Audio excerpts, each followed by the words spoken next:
Felix, asta e culmea. Episodul 1. Nu încercați asta acasă. Capitolul 9. 7 august. Azi dimineață, eu și Max am participat la un concurs internațional de desen pentru copii și adolescenți organizat la Universitatea de Arhitectură, care are o secțiune de arte vizuale și design. Tati era foarte entuziasmat și emoționat de eveniment. Ca de obicei când e preocupat de ceva, s-a trezit cu noaptea în cap și m-a trezit și pe mine la fel, ca să fie sigur că ajungem acolo la timp. M-am îmbrăcat în grabă, mi-am luat trusa cu marcare, creioane, planșe de desen și toate cele, am înhățat din zbor vreo 2 biscuiți și am fugit. Evident că tati a exagerat. Am ajuns pe la 9 dimineața, deși pe documentația concursului scria că începe la 10. Oricum, nu e prima dată când ajungem prea devreme undeva. Anul trecut am ajuns cu o zi mai devreme la hotelul unde trebuia să fim cazați. Ca să nu stăm în mașină, am intrat în holul principal și ne-am dus la biroul unde se validau înscrierile. După ce ne-am trecut pe listă, ajunsesem primii, tati a plecat acasă și a spus că vine să ne ia după prânz când se termină concursul. Mai era vreo oră de așteptat și nu prea aveam mare lucru de făcut, așa că am început să explorăm holurile universității. Cum ne tot fâțâiam de colo-colo, am observat că puținii studenți care treceau prin zonă se opreau în dreptul unui panou mare, își notau ceva în telefoane sau agende și plecau mai departe. De curiozitate ne-am apropiat și noi să vedem care-i treaba. Nu era ceva foarte interesant, doar o coală mare de hârtie pe care era desenat un tabel complicat cu multe denumiri, date și nume de săli de curs sau anfiteatre. Hai să vedem dacă e vreun automat de gustări pe aici, am zis eu și am dat să plec. N-am apucat să mănânc ca lumea azi dimineață. Tata stătea deja în fața casei, în mașină, cu motorul pornit, cam de pe la 8 și ceva. Stai un pic, a zis Max. Pare ceva important afișul ăsta. Nu vezi că toți studenții își notează ce scrie acolo? Chiar sunt curios ce naiba e asta. Am întrebat un student care tocmai se oprise și își nota conștiincios în agenda despre ce e vorba. Ne-a spus că este tabelul cu programarea examenelor din următoarea sesiune de restanțe. Toate examenele la toate disciplinele pentru toți anii de studiu. Sună destul de important, a zis Max. Păi este, a răspuns tipul. Dacă n-ai ajuns la un examen când e programat, l-ai pierdut. De obicei se afișează pe site, dar acum site-ul universității e picat de 3 zile, așa că le-au afișat aici. Examenele sunt în vreo 2 săptămâni și fix acum nu merge site-ul. Și-a terminat de notat și a plecat. Abia atunci am realizat ce oportunitate extraordinară se afla în fața noastră. Se pare că și Max se gândea la același lucru, pentru că deja i-a apăruse un rânjet în colțul gurii. Hehe, a râs el ușor malefic. Cum ar fi să modificăm noi vreo 2-3 date pe aici? Ar ieși un pic de haos, nu?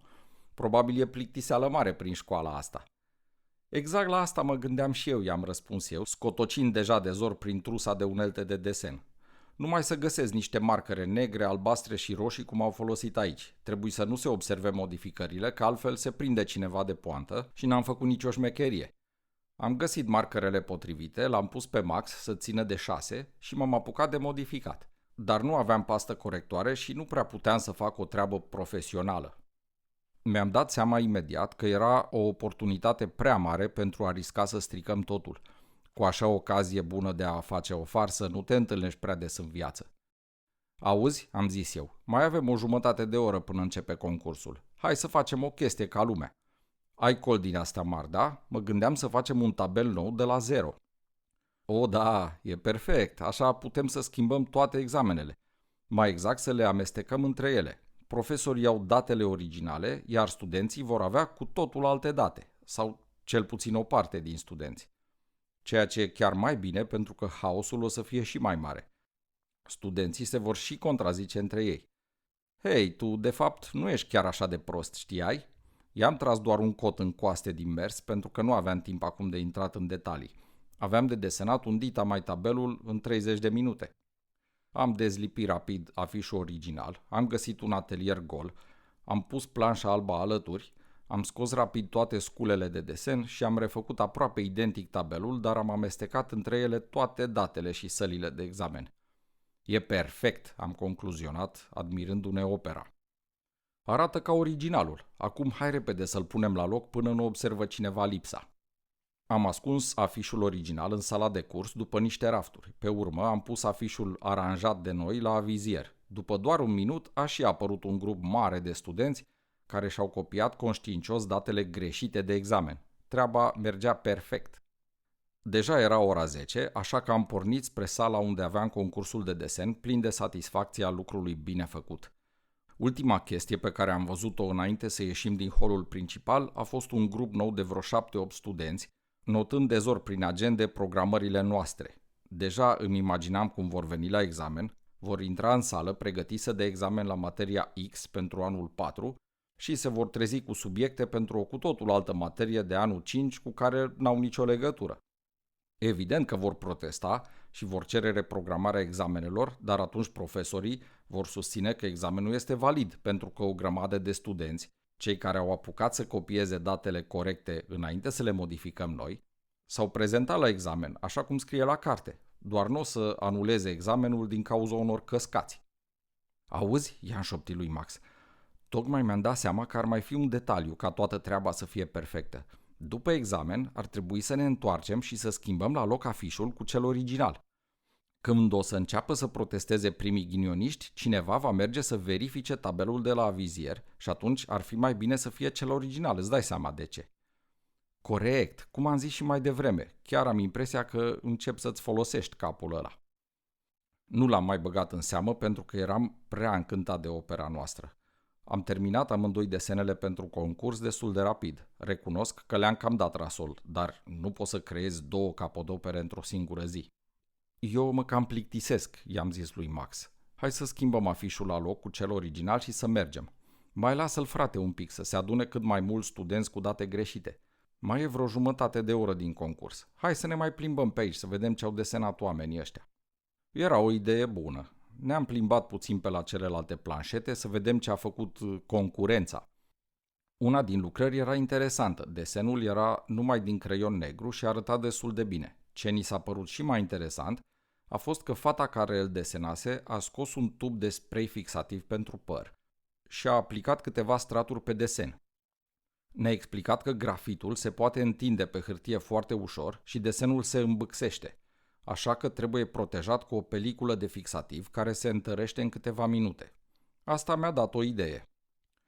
Am cerut puțin împrumut tubul de spray și i-am aplicat rapid lui Max un strat zdravăn de fixativ pe păr, care compensă pentru chestia cu încep să-ți folosești capul. Bineînțeles că el mi-a smuls imediat spray-ul din mână și a încercat să-mi plătească cu aceeași monedă, dar eu am anticipat asta și deja o luasem la fugă printre planșete, ba chiar peste câteva planșete la un moment dat, pentru că Max ajunsese periculos de aproape și nu aveam niciun chef să plec de acolo cu cine știe ce freză ciudată. În final, supraveghetorii au strigat la noi să ne oprim și ne-au dat afară din sală. Nu era grav pentru că ne terminasem desenele și oricum nu prea mai aveam ce face pe acolo. Am anunțat că avem ceva foarte important de terminat și am plecat demni. Sper că ne-au pus ei desenele împreună cu ale celorlalți concurenți, pentru că noi n-am mai apucat, le-am lăsat pe planșete. Ne-am dus direct în atelierul unde lăsasem afișul original, l-am luat și ne-am dus rapid la avizier. Am așteptat să plece și ultimii 4-5 studenți care își notau dezor datele, am pus la loc originalul, după care am distrus și am aruncat afișul fals. Cum deja trecuse de ora prânzului și ni se făcuse cam foame, am ieșit din clădire mulțumiți. Tati ne aștepta în mașină, probabil de vreo oră, 2. Părea că doarme cu capul pe volan, așa că Max a propus să-i desenăm niște mustăți cu markerul, în timp ce eu am fost de părere că ar fi mai interesant să-i apăsăm pe claxon ca să-l speriem. Probabil că ne-am contrazis cam tare pentru că s-a trezit brusc. Ei, cum a fost? Ați avut ceva inspirație azi? Oho, nici n-ai idee, i-am răspuns eu. Azi chiar am făcut ceva memorabil. Da, o să se pomenească mult timp pe aici de creația noastră, a adăugat și Max, hlizindu-se discret. Putem să mergem, trebuie să mă spăl repede pe cap.